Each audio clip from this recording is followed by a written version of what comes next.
A quiet park in a small American town lay wrapped in the golden hush of autumn. Crisp leaves rustled as the wind carried them across the worn path, swirling around the empty benches like whispers from forgotten seasons. Morning light filtered through trees, but the beauty went unnoticed by Olivia. She sat on her usual bench, as she had for the past 3 weeks. Late 20s, with once bright eyes now dulled by disappointment, Olivia held a lukewarm coffee in her hands, more out of habit than need. She hadn't taken a sip. She just stared ahead, watching joggers pass, parents push strollers, dogs tug on leashes. Life moved around her, but inside her, everything stood still. A month ago, she lost her job at a nonprofit she loved. Budget cuts, they said. She had poured her heart into that place, into people. Now she couldn't even get a callback from the coffee shop down the street. Each rejection email felt like another layer of her identity peeled away. Her phone buzzed, but she didn't check it. Probably another bill, another reminder. With a heavy sigh, Olivia stood to leave. But as she reached for her cup, something caught her eye beneath it, something she hadn't noticed before. A piece of paper, folded neatly, her brow furrowed. Curious, she picked it up. It was a note, handwritten, in slightly messy but warm handwriting. She unfolded it slowly, her hands trembling just a little. You matter. The world is better because you're in it.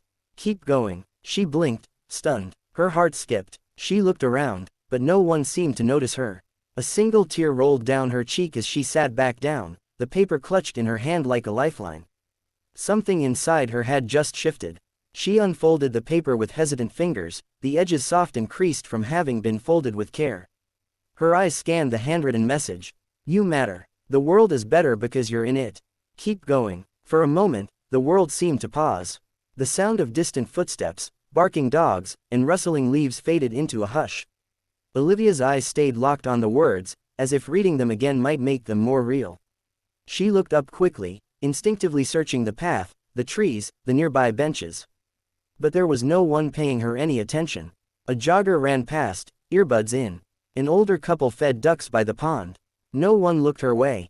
Her hands trembled slightly, the note fluttering gently in the breeze. It had been weeks, maybe longer, since someone had said something kind to her. Something that didn't come with expectations or pity. Something so pure, so quietly powerful.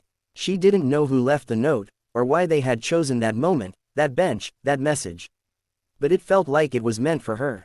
She read it again, and again. You matter. 3 simple words, but they cracked something open inside her. Her chest rose with a breath she hadn't realized she'd been holding. Not just air, but sadness, disappointment, fear. She exhaled, and something heavy left with it. Tears welled in her eyes, but this time, they weren't only from pain, they were from relief. For the first time in days, maybe longer, she felt seen.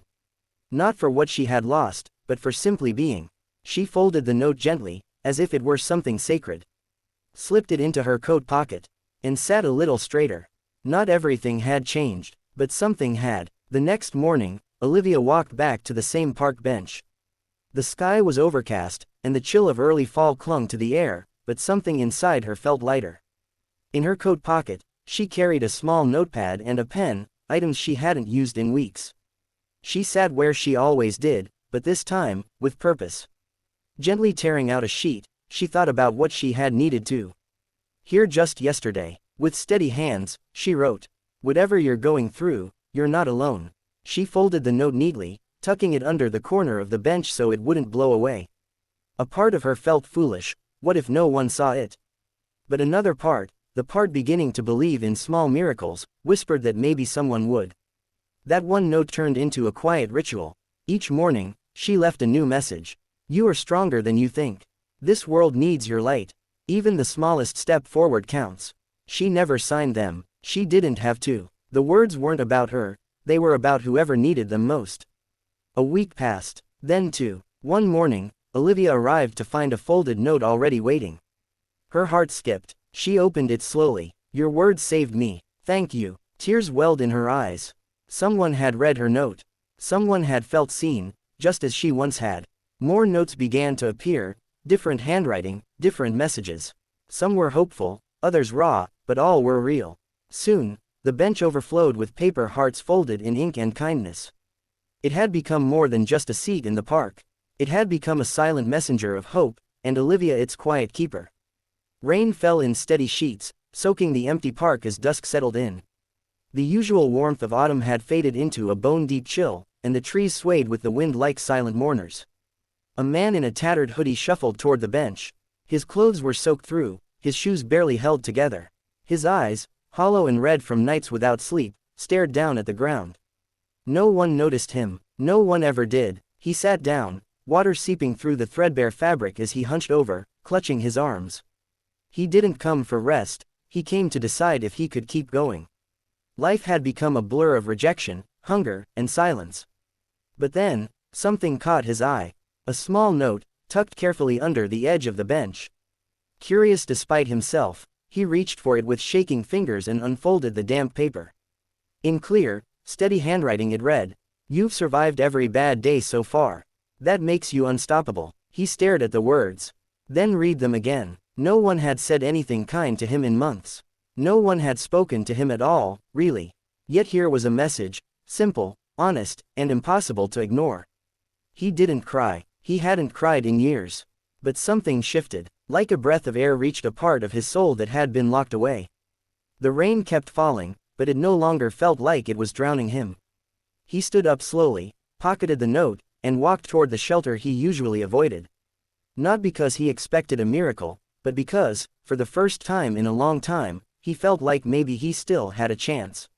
He kept the note, for days, then weeks, a fragile lifeline in a world that had once forgotten him. 1 year later, the park was alive with the gentle warmth of spring. Sunlight filtered through blooming trees, and laughter from children echoed in the distance. Birds chirped overhead, and the once empty bench now stood transformed. Olivia walked the familiar path, a coffee in hand and a new lightness in her step. But when she reached the bench, she stopped in awe. What had begun as a quiet act of healing had grown into something beautiful. A small clear case had been mounted beside the bench. Inside, dozens of folded notes in every color and size filled it to the brim. On the front, a simple sign read, "Take one if you need hope. Leave one if you have some to give." She watched as a little girl, no more than 7, pulled out a bright pink note and read it aloud to her mother. "You are loved, even when you don't feel it." The mother smiled, her eyes misty, and hugged her daughter close. A few steps away, an elderly man in a veteran's cap held a note in his wrinkled hands, smiling softly at whatever it said.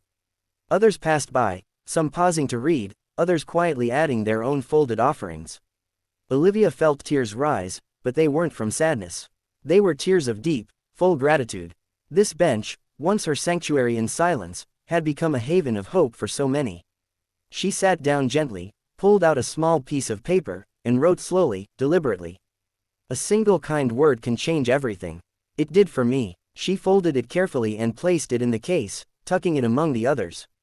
And for the first time in a long time, she truly believed, hope is meant to be shared.